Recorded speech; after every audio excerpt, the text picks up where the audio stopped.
नमस्ते और ईपीके कैपिटल की Friday the 17th of October 2025 की दैनिक बाजार ब्रीफिंग में आपका स्वागत है। अगले कुछ मिनटों में हम पिछले 24 घंटों के प्रमुख बाजार उतार चढ़ाव और मैक्रो इकोनॉमिक घटनाओं का विश्लेषण करेंगे। तो चलिए सीधे शुरू करते हैं। कल द 16th ऑफ अक्टूबर को अमेरिकी बैंकिंग क्षेत्र से उत्पन्न चिंता की एक लहर वैश्विक बाजारों पर छा गई। इसने दुनिया भर में हलचल मचा दी, जिससे यूरोप और एशिया में इक्विटी पर असर पड़ा। आइए प्रमुख सूचकांकों पर एक नजर डालने के साथ शुरुआत करते हैं। संयुक्त राज्य अमेरिका में तीनों प्रमुख सूचकांक लाल निशान में बंद हुए।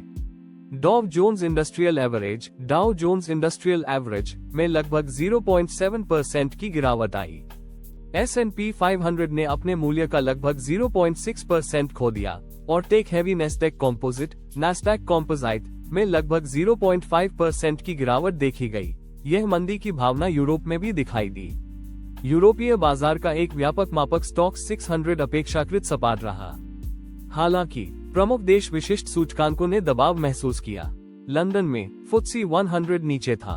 फ्रैंकफर्ट का डैक्स और पेरिस का CAC 40 भी गिरावट के साथ बंद हुआ। एशियाई बाजारों, जिन्होंने दिन में पहले कारोबार किया था, ने पहले ही एक नकारात्मक माहौल बना दिया था।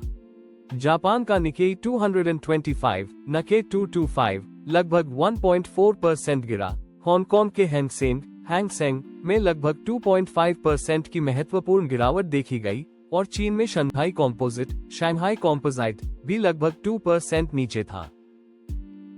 तो इस वैश्विक बाजार गिरावट के पीछे के कारण क्या थे? आइए उन मैक्रो इकोनॉमिक घटनाओं पर गौर करें जिन्होंने कारोबारी दिन को आकार दिया। कल की नकारात्मक भावना का प्राथमिक चालक अमेरिकी क्षेत्रीय बैंकिंग क्षेत्र में एक नया डर था। जायंस बैंकॉप और वेस्टर्न अलायंस बैंकॉप से खराब ऋण और धोखाधड़ी के आरोपों की रिपोर्टों ने उनके शेयरों में बिकवाली शुरू कर दी और अमेरिकी अर्थव्यवस्था के भीतर व्यापक क्रेडिट तनाव के बारे में चिंताएं बढ़ा दी। इस खबर ने पिछली बैंकिंग अस्थिरताओं की यादें ताजा कर दी और निवेशकों को अपने जोखिम को कम करने के लिए प्रेरित किया। इस बेचैनी को संयुक्त राज्य अमेरिका से आए ताजा आर्थिक आंकड़ों ने और बढ़ा दिया। अक्टूबर के लिए फिलाडेल्फिया फेड मैन्युफैक्चरिंग इंडेक्स निराशाजनक रूप से 12.8 पर आया। इसे संदर्भ में रखने के लिए 0 से ऊपर की रीडिंग विस्तार को इंगित करती है, जबकि एक नकारात्मक रीडिंग संकुचन का संकेत देती है। यह उम्मीदों से एक महत्वपूर्ण चूक थी और इस क्षेत्र में विनिर्माण गतिविधि में मंदी की ओर इशारा करती थी। NAHB Wells Fargo housing market index भी जारी किया गया, जो अमेरिकी आवास बाजार के स्वास्थ्य की एक झलक प्रदान करता है। डेटा संचालित चिंताओं को अमेरिकी सरकार का चल रहा शटडाउन और बढ़ा रहा है, जो अब अपने तीसरे सप्ताह में है। शटडाउन के कारण कई प्रमुख आर्थिक रिपोर्टों को जारी करने में देरी हुई है, जिससे निवेशकों और नीति निर्माताओं के पास आर्थिक परिदृश्य की एक कम स्पष्ट तस्वीर है। अटलांटिक के पार ब्रिटेन के ऑफिस फॉर नेशनल स्टैटिस्टिक्स ने अगस्त महीने के लिए कई डेटा जारी किए। इसमें मासिक GDP अनुमान शामिल था, जो देश के आर्थिक स्वास्थ्य का एक प्रमुख संकेतक है। साथ ही सेवा और उत्पादन क्षेत्रों पर डेटा और ब्रिटेन का व्यापार संतुलन भी शामिल था। इन आंकड़ों पर ये देखने के लिए करीब से नजर रखी जा रही है कि ब्रिटिश अर्थव्यवस्था मौजूदा वैश्विक बाधाओं का सामना कैसे कर रही है। सतर्क वैश्विक दृष्टिकोण में अंतर्राष्ट्रीय मुद्रा कोष इंटरनेशनल मॉनेटरी फंड की टिप्पणियों ने और योगदान दिया। अपने नवीनतम विश्व आर्थिक आउटलुक में IMF ने संरक्षणवादी नीतियों में वृद्धि और बाजार की अस्थिरता में वृद्धि को महत्वपूर्ण खतरों के रूप में उद्धृत करते हुए मंद होती वैश्विक विकास संभावनाओं की एक तस्वीर पेश की। बैंक ऑफ इंग्लैंड की मौद्रिक नीति समिति की सदस्य कैथरीन मन की ओर से एक अधिक सख्त हॉकिश रुख आया। उन्होंने चेतावनी दी कि यूके की मुद्रास्फीति उम्मीद से ज्यादा स्थायी साबित हो सकती है और केंद्रीय बैंक के 2% लक्ष्य से अधिक समय तक बनी रह सकती है। ये बताता है कि बैंक ऑफ इंग्लैंड को अपनी सख्त मौद्रिक नीति को लंबे समय तक बनाए रखने की आवश्यकता हो सकती है, जिसका आर्थिक विकास पर प्रभाव पड़ सकता है। अब आइए अपना ध्यान राजनीतिक क्षेत्र की ओर मोड़ें, जहां प्रमुख वैश्विक हस्तियों की टिप्पणियों ने भी बाजार की भावना को आकार देने में एक भूमिका निभाई। अमेरिका चीन व्यापार संबंध एक बार फिर सुर्खियों में थे। राष्ट्रपति डोनाल्ड ट्रंप ने ऐसी टिप्पणी की जिसने चीन के साथ एक निरंतर व्यापार युद्ध के अस्तित्व की पुष्टि की। उन्होंने चीनी सामानों पर 100% टैरिफ लगाने की धमकी भी दोहराई। इन टिप्पणियों ने पहले से ही घबराए हुए बाजार में अनिश्चितता की एक और परत जोड़ दी, क्योंकि निवेशकों ने वैश्विक आपूर्ति श्रृंखलाओं और कॉर्पोरेट लाभप्रदता पर बढ़ते व्यापार संघर्ष के संभावित प्रभाव का आकलन किया।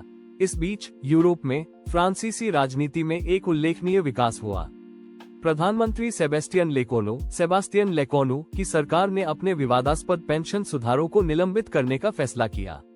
इस कदम का इस सप्ताह की शुरुआत में फ्रांसीसी बाजारों पर सकारात्मक प्रभाव पड़ा था, लेकिन अमेरिकी बैंकिंग आशंकाओं से प्रेरित व्यापक नकारात्मक भावना ने अंततः गुरुवार को इस घरेलू विकास पर पानी फेर दिया। यूरोप में दीर्घकालिक नीति दिशा को देखते हुए यूरोपीय संघ के नेता कथित तौर पर अपनी महत्वाकांक्षी हरित परिवर्तन ग्रीन ट्रांजिशन को आगे बढ़ाने और यूरोपीय उद्योगों की प्रतिस्पर्धात्मकता बनाए रखने के बीच महत्वपूर्ण संतुलन पर चर्चा कर रहे थे। यह एक महत्वपूर्ण चल रही बहस है जिसके आने वाले वर्षों में यूरोपीय आर्थिक परिदृश्य के लिए दूरगामी परिणाम होंगे। अंत में आइए डिजिटल संपत्ति की दुनिया में गोता लगाएं और पिछले 24 घंटों की प्रमुख क्रिप्टो समाचारों पर एक नजर डालें। ये क्रिप्टो स्पेस में एक घटनापूर्ण दिन था, जिसमें तकनीकी गड़बड़ियां, रणनीतिक निवेश और साहसिक मूल्य भविष्यवाणियां शामिल थीं। सबसे चर्चित कहानियों में से एक पैक्सोस से जुड़ी घटना थी, जो PayUSD stable coin, PayPal USD stable coin या PYUSD का जारी करता है, जिसे एक आंतरिक तकनीकी त्रुटि बताया गया। उसमें पैक्सोस ने गलती से 300 ट्रिलियन PYUSD टोकन बना दिए। कंपनी ने जल्दी से गलती की पहचान की और अतिरिक्त टोकन को बंद कर दिया। हालांकि त्रुटि को ठीक कर लिया गया था। इसने क्रिप्टो समुदाय के भीतर स्टेबल कॉइन्स के आधारभूत ढांचे की मजबूती और सुरक्षा के बारे में बातचीत छेड़ दी। उद्योग के लिए अधिक सकारात्मक समाचार में सार्वजनिक रूप से कारोबार करने वाले क्रिप्टोकरेंसी एक्सचेंज कॉइनबेस की निवेश शाखा कॉइनबेस वेंचर्स ने भारतीय क्रिप्टो एक्सचेंज CoinDCX में एक रणनीतिक निवेश की घोषणा की।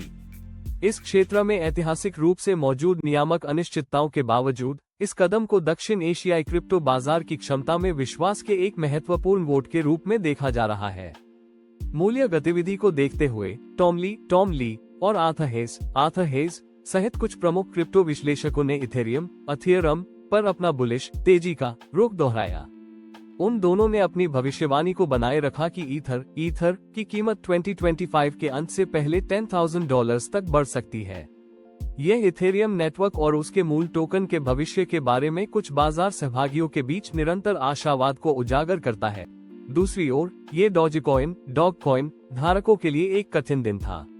लोकप्रिय मीम कॉइन की कीमत में तेज गिरावट आई।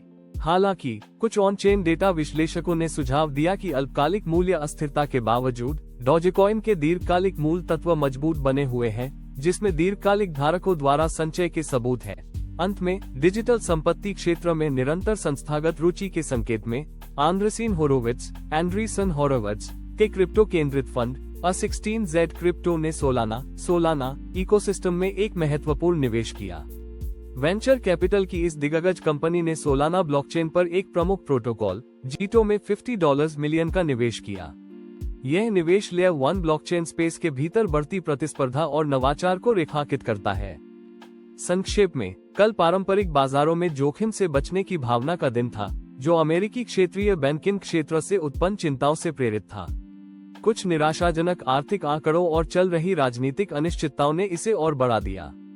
क्रिप्टो की दुनिया में कुछ मूल्य अस्थिरता के बावजूद निरंतर विकास और निवेश के संकेत भी थे, जो डिजिटल संपत्ति उद्योग की गतिशील और हमेशा विकसित होने वाली प्रकृति को उजागर करते हैं। आज के बाजार अपडेट में बस इतना ही।